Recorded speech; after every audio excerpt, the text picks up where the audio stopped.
সিরাজগঞ্জে সরকারি কলেজে বৈশাখী মেলায় শুরুতে দেখা হয়ে গেল তমাল ভাই এবং মধু খানের সাথে এবং বন্ধু-বান্ধবের সাথে আনন্দ ফুর্তি। আসসালামু আলাইকুম। কারেন্ট থাকার স্বল্পতা না থাকার কারণে কালকে ভিডিওটা দিয়ে পারিনি। আজকে দিয়ে দিলাম সকাল সকাল। বিকেলে আবার একটা ব্লগ আসবে না আজকের শেষের দিকে।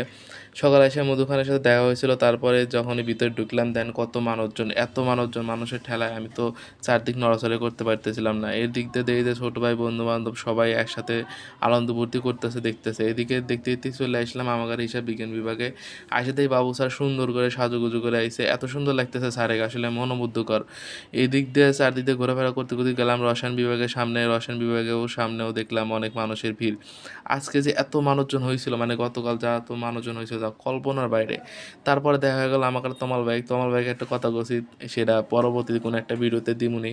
ভাই তো শুনে খুব খুশি হলো এবং ভাইয়ের মন মানসিকতা খুবই ভালো, এটা সত্যি কথা, যা না দেখলে বুঝতে পারতাম। করতে করতে দেখলাম যে আমার ঘরে সাংস্কৃতিক অনুষ্ঠান শুরু হয়ে গেছে। এখান থেকে পিয়াসে যে অসাধারণ একটা ড্যান্স শুরু হয়ে গেলো, যা কল্পনা বাইরে, যা ড্যান্স শুরু করে দিল আমার তো দেহে ভালো ঠেয়ানো ছিল। এখান থেকে আবার দেখি যে চারদিক দিয়ে মানুষজন খুবই ভিড় করতেছে। তাও আবার বিকালবেলা আসলাম বন্ধু বান্ধবের হাতে, বিকালেরটা এসে দিই তাও মানুষজন কমে নেই।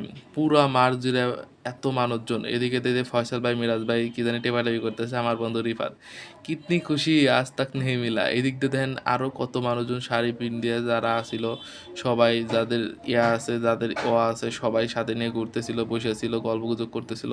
আজকে এইটা খুবই অল্প, কারণ সিরাজগঞ্জে কারেন্টের কী অবস্থা যারা জানে ভিডিও শেষে এসে দেখতে তারা বুঝতে পারবে। এবং শেষে আপনাদের জন্য একটা স্পেশাল ভিডিও যা শুরুতে দিয়েছিলাম সেটা ফুল ভিডিও আপনারা দেখতে থাকেন এবং শেষে